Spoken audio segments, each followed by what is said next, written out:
이번 월요일은 이라크 쿠르디스탄에서 ISIS가 야지디 공동체를 공격한 지 12년이 되는 날이었습니다.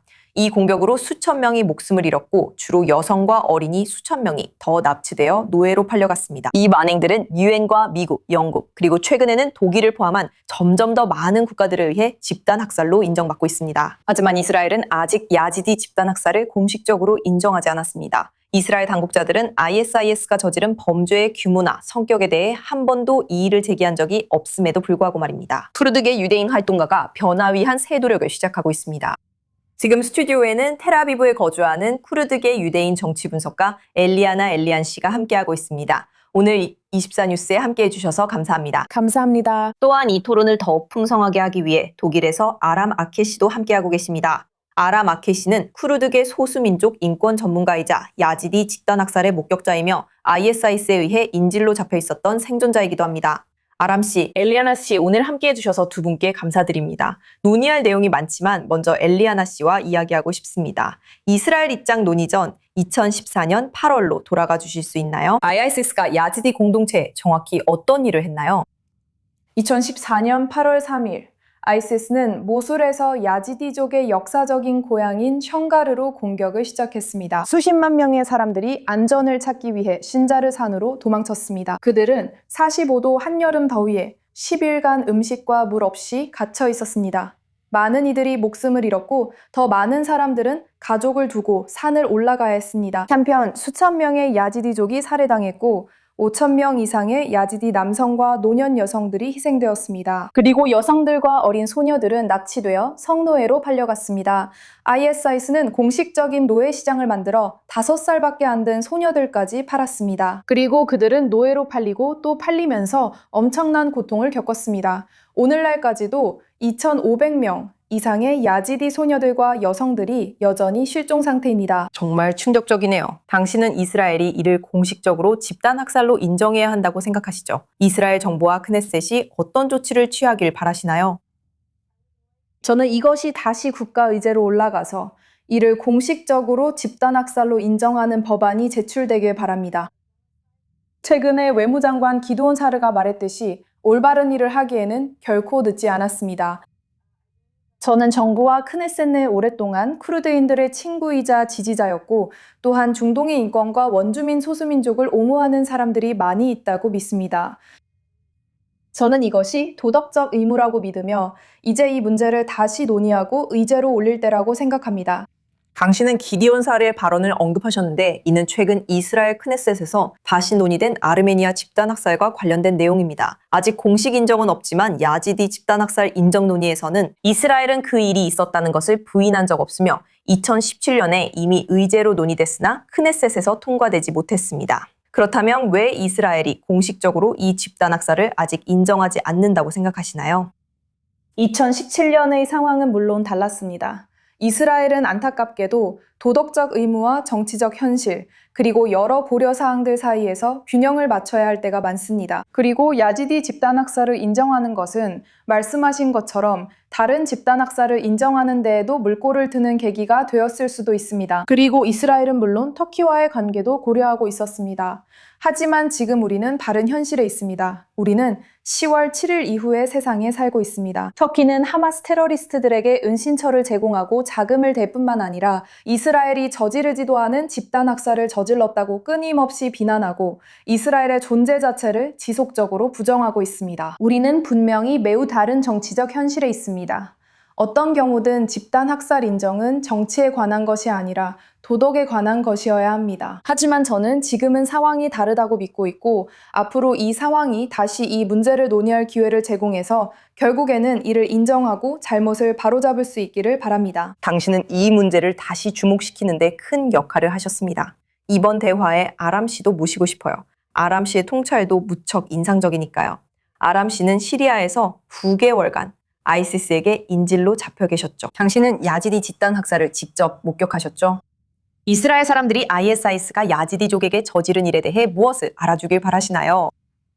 감사합니다, 니콜. 그리고 이 중요한 주제를 다뤄주셔서 또 무엇보다도 희생자들의 날을 기억해 주셔서 감사합니다. 저는 그곳에서 전체 집단 학살을 목격하고 시각적으로 기록했으며 긴급 구호를 제공하고 실종자들을 수색했던 사람으로서 이스라엘 사람들은 우리가 알카에다와 같은 지하디스트 운동에 맞서 같은 전선에 서 있다는 것을 알아야 합니다. ISS와 하마스, 엘리아나는 이미 2014년 집단 학살 당시 무슨 일이 있었는지 자세히 언급했습니다. 저는 한 가지 메시지를 강조하고 싶습니다. 아주 짧고 간단한 메시지인데 ISIS는 하마스와 같습니다. 그리고 이름은 다를 수 있지만 그들은 이 지역에서 자신들과 다른 사람들을 공격하는 같은 독성 이데올로기를 공유하고 있습니다. 그래서 푸르디스탄 지역에서 아이시스가 패배하는 것은 하마스를 부추기는 이데올로기의 패배이기도 합니다. 그러므로 위협은 하나입니다. 그래서 야지디 집단 학살에 대한 정치적 인정이 우리 모두에게 매우 중요한 것입니다. 우리는 이 극단적인 이데올로기,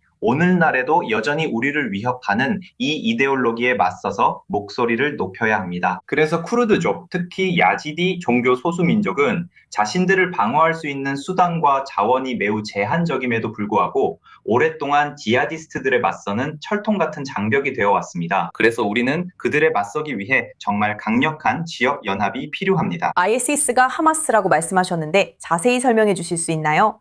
야지디족이 겪은 일과 하마스의 10월 7일 공격, 그리고 그 뒤 이스라엘에서 이어진 인질 사태 사이에 어떤 유사점이 있다고 생각하시나요?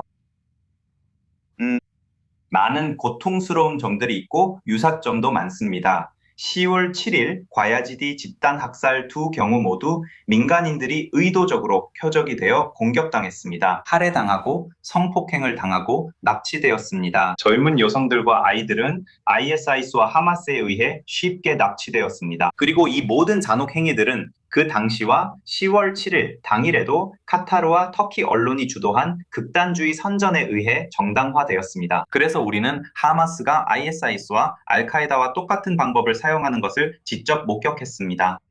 그들은 희생자들을 비인간화하려 하고 테러를 정치적이고 종교적인 도구로 삼아 찬양합니다. 그래서 생존자들 사이 그리고 쿠르드족과 유대인들 사이의 연대가 중요하고 의미가 있는 것입니다. 우리가 다시는 이런 일이 없도록 이라고 말할 때 그 말은 모두에게 적용되어야 합니다. 야지디 집단 학살을 인정하고 10월 7일 희생자들과 함께하는 것은 결코 별개의 문제가 아닙니다. 이것은 집단 학살적 극단주의에 맞선 같은 투쟁의 일부입니다. 최근에 야지디 집단 학살의 희생자 중 한 명과 함께 섭이셨죠. 당신은 파우지아 아민 시도라는 야지디 여성과 만났는데 그녀는 어린 시절 ISIS에게 납치되어 이후 가자지구로 인신매매를 당했습니다. 그녀는 여기 보시는 이 사진에서 알 수 있듯이 이스라엘 방위군이 구조하기 전까지 10년간 그곳에 있었습니다. 이는 2024년에 일어났습니다. 그녀는 자신의 경험에 대해 무엇을 말했나요? 또 그녀의 사례는 ISIS가 영토를 잃은 뒤에도 야지디 인질을 붙잡았던 네트워크에 대해 무엇을 보여주나요? 파우지아를 직접 만나는 것은 깊은 감정을 불러일으켰습니다. 왜냐하면 그녀의 이야기는 ISIS가 지리적 영토를 잃었을 때 그들의 네트워크가 사라지지 않았다는 것을 보여주기 때문입니다. 그래서 그녀는 10년간 상상할 수 없는 공포를 견뎠습니다. 그리고 저를 가장 놀라게 한 것은 쿠르드군이 데이르 아조르시에서 ISIS의 마지막 거점을 해방시킨 후에 그녀가 훨씬 더 일찍 자유로워질 수 있었던 점이었습니다. 그녀는 ISIS 여성들이 그녀를 남성들을 위한 전리품처럼 숨기고 있었기 때문에 여전히 갇혀 있었습니다. 그러니 상상해보세요. 심지어 구금 수용소 안에서도 ISIS 여성들은 그녀가 탈출하거나 신분을 밝히면 아이들을 죽이겠다고 협박했습니다. 이것은 이러한 지하디스트 이슬람 단체들의 세뇌의 정도와 잔혹성이 얼마나 심한지를 보여줍니다. 그래서 ISS는 그녀를 터키를 거쳐 하마스에 넘긴 뒤 이집트와 가자지구로 보냈습니다. 그러나 파우지아는 포기하지 않고 용감히 소셜미디어로 외부와 연락을 시도했습니다. 이스라엘 방위군 덕분에 결국 그녀의 구조가 가능했습니다. 그리고 파우지아의 사례는 실제로 ISIS가 시리아 외부, 가자지구까지 뻗어 있는 네트워크를 유지하고 있었다는 사실을 드러냅니다. 그래서 파우지아만 그곳에 끌려간 쿠르드족 야지디 소녀가 아니었습니다. 그녀는 다른 비슷한 사례들도 언급했고 매우 실망스러워했습니다. 안타깝게도 그녀는 시리아의 현재 상황과 지하디스트 알카에다 계열 정권이 집권하게 되었고 국제사회가 그들을 환영하는 것에 실망했습니다. 그래서 그녀에게는 그것은 그녀에게 경고 신호였다. 어떻게 자신을 납치한 범죄자들이 여전히 자유롭게 지내며 권력을 잡을 수 있는지 의문이었다. 그리고 그들은 그 지역의 종교적 소수자들에게 똑같은 잔혹 행위를 저지르고 있습니다. 그래서 그녀에게는 매우 실망스럽고 큰 좌절이었습니다. 그렇다면 이 지역에서 일어나고 있는 일들에 대해 그렇게 실망했다면 석방된 후 그녀의 주된 메시지는 무엇인가요? 그녀는 강하게 목소리를 내며 자신에게 일어난 일을 크게 이야기하고 이는 야지디족만을 위한 것이 아닙니다. 쿠르드 야지디 납치된 소녀들뿐만 아니라 납치된 드루즈 소녀들, 알라위트 소녀들을 위해서도 목소리를 내고 있습니다. 그녀는 이 지하디스트들에 맞서 싸우는 대표적인 목소리 중 한 명이며 그녀는 제가 말씀드리고 싶은 건 그녀가 정말 강한 목소리를 가진 사람이라는 점입니다. 그녀는 독일에서 자유롭게 살며 2년도 채 안 됐지만 다시 힘을 얻어 새로운 삶을 시작했고 계속 투쟁하고 있습니다. 정말 놀라운 이야기네요. 엘리아나, 이 이야기는 우리를 다시 집단학살 인정 문제로 돌아가게 합니다. 독일은 2023년에 공식적으로 야지디 집단학살을 인정했지만 이는 생존자들과 활동가들이 수년간 캠페인을 벌인 끝에 이루어진 일이었습니다. 이제 이스라엘로 시선을 돌려보면 이스라엘이 야지디 집단학살을 공식적으로 인정한다면 파우제아와 같은 생존자들에게 어떤 의미가 있을까요? 우선 인정은 기억을 보존하는 것과 관련이 있습니다. 일어난 일을 인정하는 것이죠. 우리는 10월 7일 이후 이곳 누구보다도 잘 압니다. 참혹한 일을 겪는 것이 어떤 느낌인지, 그리고 최선의 경우에도 다른 사람들이 무관심하게 지켜보는 것이 어떤 것인지 말이죠. 최악의 경우는 굳이 말하지 않아도 될 것 같아요. 이것은 도덕적 의무일 뿐만 아니라 이런 지하디스트 사고방식에 맞서 싸우는 일이기도 합니다. 아담이 아주 분명하게 이야기했던 이 이데올로기 말이에요.